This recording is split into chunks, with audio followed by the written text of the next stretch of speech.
What's up, everybody? Welcome back to a long video that's been long overdue. There just hasn't been anything to really talk about since we last spoke on this channel. Um, as you can see, my face. um, Hopefully this will give you guys just a little more understanding.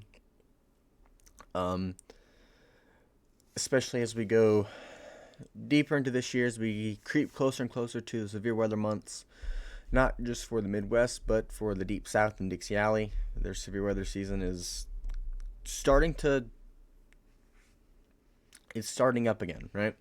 January, February, March, you typically think of Alabama, Mississippi, Louisiana, Arkansas, Tennessee for your severe weather. And then April hits. April, May, June, you're thinking, okay, you've got Texas, Oklahoma, Nebraska, Iowa, Kansas, Missouri, South Dakota. And then you get to July and August, and then you're thinking, okay, North Dakota, South Dakota, Minnesota, Wisconsin, and so on, right? So hopefully with this, you guys are just better able to understand the urgency when I say stuff, and you can kind of get a grasp of how serious the situation is when you can see my face, right? So like for live stream purposes, it's going to be good so you guys can see my live reaction to what's going on, what I see. I guess what we see via radar, but with what I know that you guys don't. But that doesn't mean the video's format's going to change any. We're still going to have the the outlooks, and then looking at some different weather models. If we jump into today, we have two just normal severe thunderstorm, like not even severe thunderstorm, just thunderstorm risk areas. We have one in California, and then the other one is in Wyoming, Utah, and Colorado. So just think of these as your normal spring and summertime thunderstorms, right? A little lightning, a couple runs of thunder, some brief downpours, but the tornado, wind, and hail are all less than 5 or 2% in all areas, which is good, which is also not a shocker with what areas are highlighted. As we go to tomorrow's outlook, no thunderstorms forecasted, so tomorrow, a very quiet day. This can change. I haven't looked. I'm going to be completely honest with you guys. I haven't looked at the weather in a hot minute. We're probably pushing August, September since last time I looked. So we're pushing 4 or 5 months since I've looked. So I'm not really up to date with all going on, but I have enough knowledge to know. So as we jump ahead to the day 3 outlook, we have 2 just normal thunderstorm chances once again, one in Oregon and Washington, and the other one spanning from Texas, New Mexico, Oklahoma, Arkansas, Missouri into Kansas. Now, with that being said, the reason that we have a video is because we do have a day 5 slight risk of severe weather issued for Louisiana, Mississippi, Alabama, Tennessee, Kentucky, Illinois, Missouri, and Arkansas. Okay, the reason there's a video today is because I have seen this, okay, and I needed to get a video out, especially with the time frame we're getting into with January, right? Like I said before, this is the hot spot for January, those states right there. Not so much Missouri. Well, I guess that part of Missouri, yeah. But this isn't something they're not used to, okay? But I need to get a video out so you guys knew that there is severe weather, or a chance of severe weather, within the next coming days. So this is day 5, so this would be Friday into Saturday of this week. Okay, day 6 is too low, potential too low, day 7 and day 8. So, that being said, we jump over to our friends at Pivotal Weather. Okay, let's look at some models here, okay? Right? Yeah, let's look at models. I'm going to go over to this because, yeah. Okay, let's switch over to some models, okay? First, we'll just do the GFS model here, right? Okay, just give you a rundown. We'll get to Friday and Saturday so you can just see what we're looking at. See? It looks like it'll be an overnight thing, which is not which is normal, which is not out of the ordinary for that area, right? Okay. Glad we're on the same page. Okay. So it looks like, okay, so this is at 3 p.m. Okay, this is what we're looking at right now. It's 3 p.m. Okay, we've got some heavy rain up here in north central Mississippi. And if we view the sounding, okay, the severe weather sounding, it doesn't say there's a possible hazard type. You know, there's not a whole lot of spin in the atmosphere. We are right here on our sounding. We're just the red and green are way too close the entire time for me to have any cause of concern of tornadic activity. That's not me saying that that doesn't eliminate tornadic activity. It just says it's just me saying that this really, really, really hurts the potential. But if we jump ahead just to 6 o'clock, boom, the storms blew up, right? Right on that Alabama-Mississippi state line, right? They blew up, right? Still, if you look at the photograph on the Mississippi-Alabama state line versus what we saw in northern Mississippi, the one in northern Mississippi went like this and then went up. This one's doing the complete opposite. This one's going down and up, right? So that means there's either so much spin in the atmosphere that the photograph can't make it out, or there's very little that the photograph is doing whatever the heck this is, okay? And again, green and red from the 12 kilometer line all the way down to the surface are right on top of each other. And look at the difference in degrees. Uno mas, 1, right? I mean, look what we have for Cape, surface Cape, 0, right? Now, granted, that's because it had already went through here, right? Okay, that's not the point. The point is, I don't think we're looking at so much of a tornado threat as probably a wind threat with this versus just looking at the GFS model, right? The Global Forecasting System, which is what every country uses, right? This is what you use when you're forecasting, you know, a week in advance, right? You know, we're looking at what, 5 days, right? 4 or 5 days out from now. So we're forecasting for Friday, Saturday. So we're still using the GFS model, right?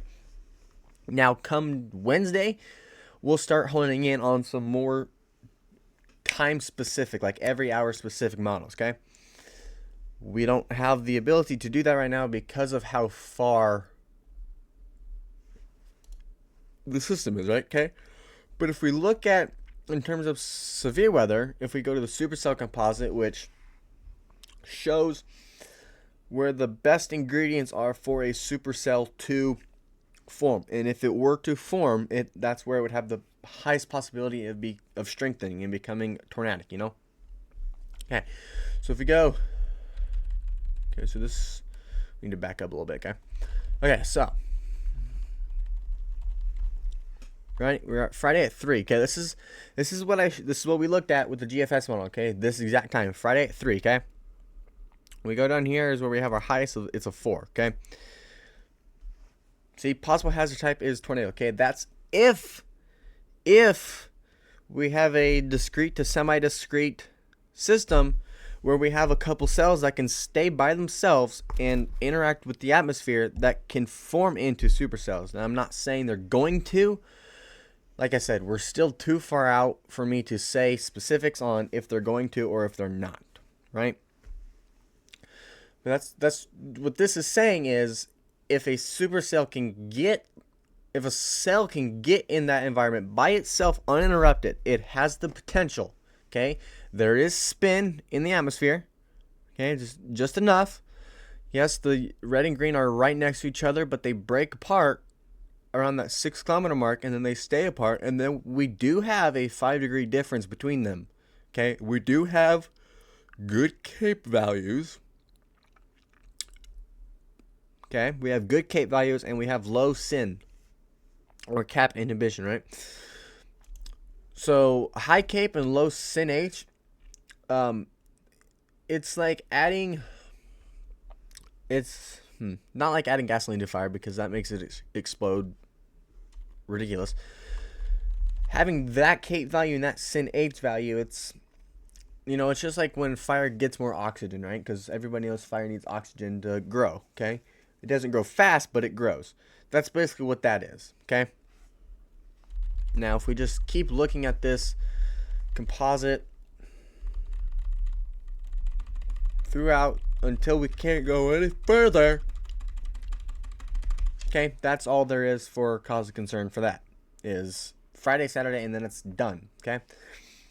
Hence why we only have the day 5 15% chance of severe weather. Now, keep in mind, that can change. That could go away by day 4. That by tomorrow, that could be gone. Day 3, it could be gone. Or it could still be here tomorrow, and it could be a larger area. And by day 3, it could, or tomorrow could, heck, tomorrow it could be a 30%. With how fast these models change, it could be a day 4 enhanced risk by tomorrow. If things were to blow up, but I don't think they will. I haven't seen anything, and ever since I've heard of this, I've been looking. I haven't seen anything that's making me think it's going to. But that's just me. If you wanted my personal opinion, that's not the one I wanted. I wanted this one. Okay, I need to go all the way back down here. Okay, so this is looking at the jet stream, right? Okay, so you see the trough, okay? By Friday at 3 p.m., okay, what we were already looking at. Here's where my thing of this could be worse. This could have been worse. Not even that. It looked like it was going to be worse a couple days ago. Okay, now I say that is because what we're looking at here, right, is the 200 millibar height and wind of the jet stream, right? So this is the lowest level jet stream that this model shows, okay? You're looking at 145 knots, okay? Winds at, I don't even know what the conversion is. Knots to miles, okay? I mean, if you're looking at that, you're looking at about 166 mile per hour winds up aloft in the atmosphere, right? Okay. What had me concerned earlier on, like, what day did I look? I looked Friday. What had me concerned Friday was, and a lot yesterday, because I looked yesterday. And yesterday it looked like a little bit like this, but it still had that, it had the little characteristic that made me think, well, maybe this still has a chance, right? Okay, so our trough is still centered back here. Okay, and on a typical severe weather threat, you want your winds to be back here. Okay, you can see where the trough is. You can see where these lines, right, they dip down, right? Your trough is right here. Your low pressure system is more than likely right over top of Denver, right? About 3 p.m. Friday. You want your winds to be right in front of it. Like, I'm talking directly in front of it, not all the way out here. Because then by the time this low pressure system actually moves towards the area we're talking about, so like Saturday 3 a.m., now the low pressure system has nothing to use to feed storms. Because the winds raced out in front of it. Okay, they said bye. Bye, Felicia, we don't want nothing to do with you. And the low pressure system now just has to go wherever it can, because it can't go with the wind because the wind beat it. So now it's moving up north, right? So now there's nothing feeding these storms. That's why I'm saying this was a worse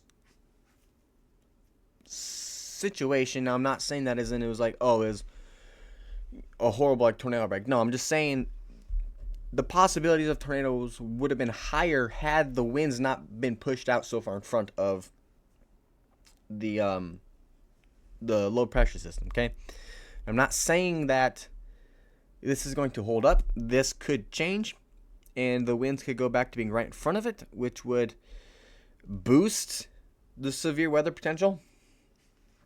But it's looked like this last 2-3 days, I don't think it's going to go back. Now, if we go 100 millibars higher, okay, at the same time, this is more of what you normally would see, right? Okay, so this one has the low pressure system being down here in New Mexico by 6 a.m. Okay, let's go to 3 p.m. Friday.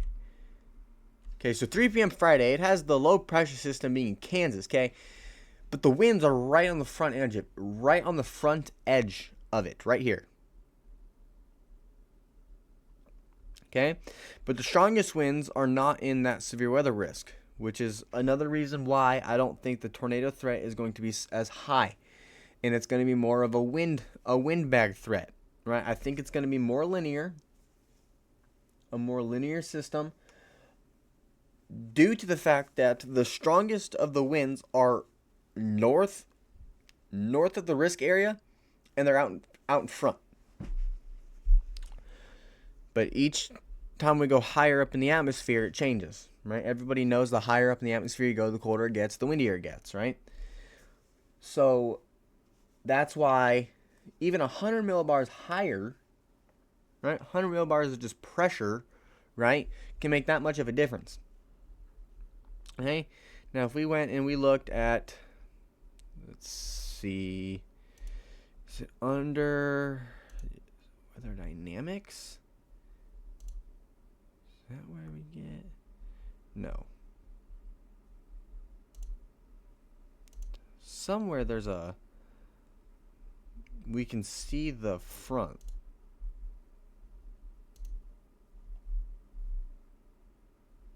Oh, it's not the end of the world if you can't. You guys know what I'm talking. You guys know what I mean. I hope. I've tried to dumb it down as best I can, but I don't think it's going to be as bad as what it once looked like. I think right now, I wouldn't be totally shocked by day 3 if this was a marginal risk by day 3. So in 2 days, I would not be surprised if it got downgraded to a marginal risk. I would be a little more shocked if we still had a slight risk by day 3. And I can guarantee you there's no chance that it's going enhanced at all, even by day 1. If it went enhanced by day 1, that means we're talking about a big increase in sun right in my eyes. We're talking about a big increase in energy, and then we'd be talking about a different situation. But I don't think it'll do that. I don't think it has the capabilities of doing that either. But not saying that it won't happen. I wouldn't put any money on it in Vegas. So that's all that I have for you guys. I hope you guys being able to see my face will help relieve you if you get nervous during my live streams. Another thing, I'm debating on it, but I think I'm going to do. I don't know yet. I'm debating on. I think I'm going to do some of, like, starting out this severe weather season. I'm gonna do most of my streams on TikTok. Mostly because on my gaming TikTok account, I've noticed that they stick around more often, and I struggle to get people to watch on YouTube. So, and I know, like, if I did it on TikTok, I'll get people that aren't in the risk area to watch, and that's my main struggle. Is a majority of my people who are subscribed half the time aren't even in the risk area that I'm covering, so they don't tune in, right? Because it doesn't affect them. So I'm gonna start doing on TikTok.